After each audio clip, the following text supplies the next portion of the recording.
In the name of Allah, the Beneficent, the Merciful, hello everybody, how are you doing? We'll be doing great. By the mercy and grace of Almighty Allah, my name's NA Saqib. I'm your Usman 2 IELTS trainer. Additionally, been also teaching the students of spoken English for the last 20 years at the platform of Genius Institute, Lahore. Dear friends, in my today's lecture, I will be talking about IELTS Writing Task 2. That's an essay, you know about that. And about its introduction. And not generally about its introduction, I will be talking about introductions with common problems. And this lecture actually will help you write better introductions. As a matter of fact, I will also give you some specific examples later on how to write the good introductions, maybe in the further lectures, but this lecture will focus on introductions with common problems. You know that introduction makes the impression, or the first impression, you know about all that stuff, and well begun is half done. As a matter of fact, this is also important with reference to writing introduction for IELTS Writing Task 2. It is the first part of the essay, so the examiner will definitely read it. And he will also create your impression or your image, what sort of writer you are and what is your ability of writing. Okay, I'll give him, rather this introduction will give the examiner a good or bad first impression. And he will be just thinking about what to expect in the rest of the essay. Yes, of course. As you know that like in person, first impressions last. Similarly here in writing task 2 with introduction, you're gonna set examiner actually your image, what sort of writer you are and how many band scores is gonna give you. I often tell my students that a bad introduction in IELTS Writing Task 2 is the same as going into the speaking exam and being rude to the examiner. You can't afford to be rude to the examiner because you're going to greet the examiner and you're going to give the first impression. If you are going to be rude with the examiner, actually, no matter how good you perform in the rest of the test, he will not be very happy with your actually greeting or being rude in the greeting time.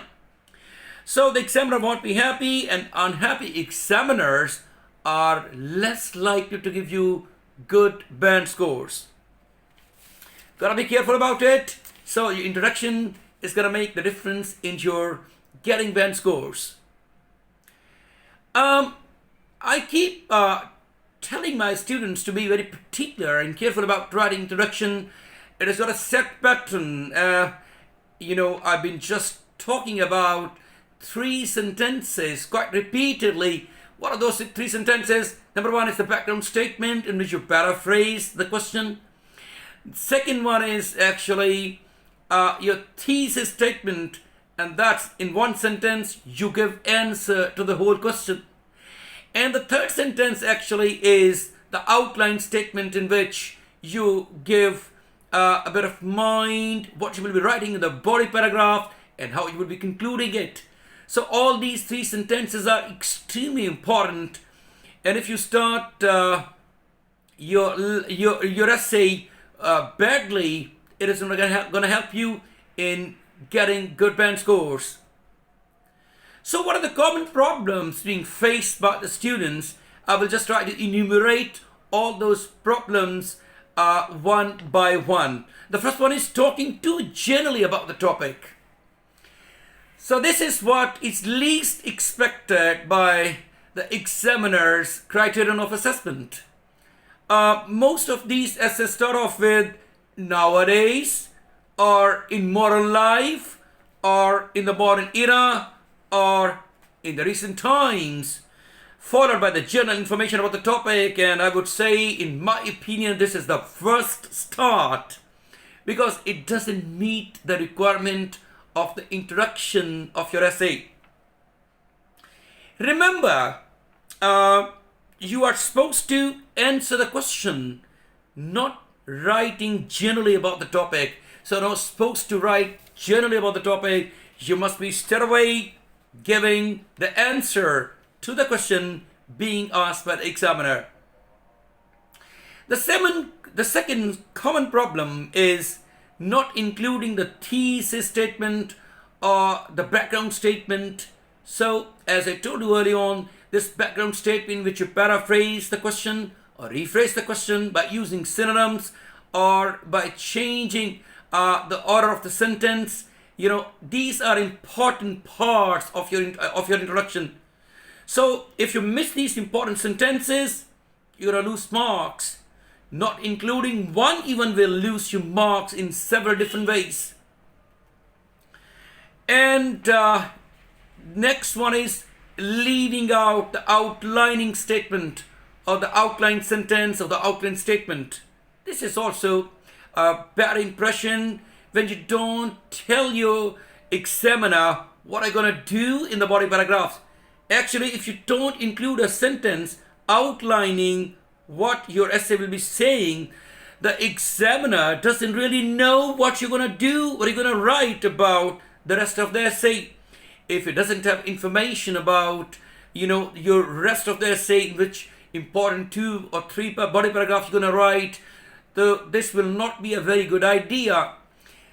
Leaving or missing the outline statement, this is also extremely important.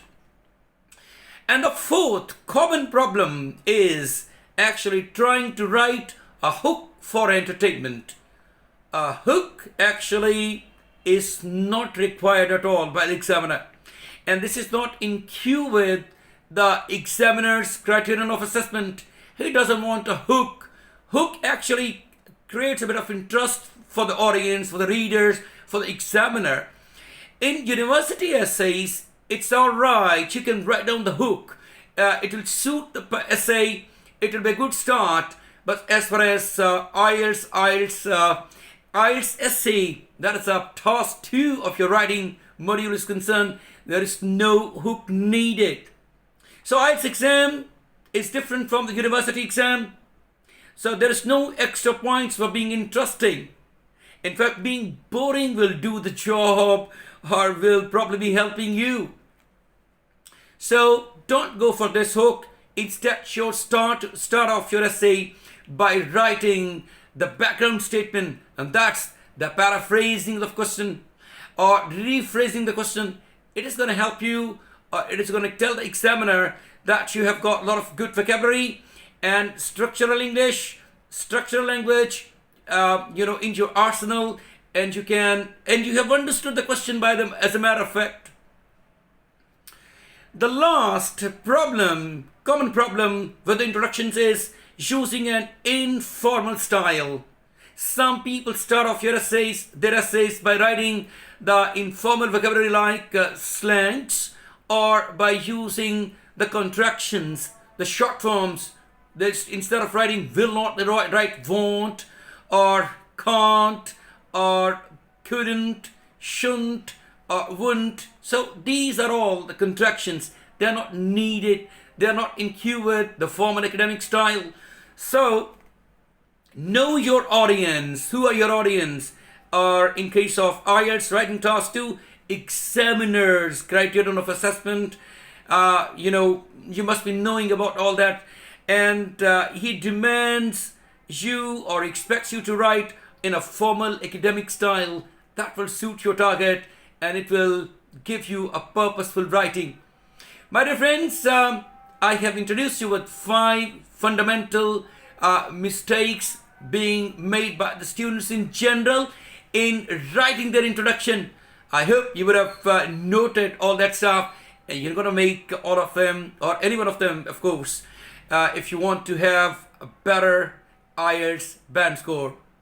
I'll see you with other interesting videos regarding writing, and I'll be introducing the next lectures how to write actually the background statement, how to paraphrase the question, and how to write the thesis statement and how to write the outline statement. I'll be just giving you separate lectures about all these fundamental statements in your introduction. God bless you all. Thank you very much indeed. I'll see you with another video. Until then, bye-bye.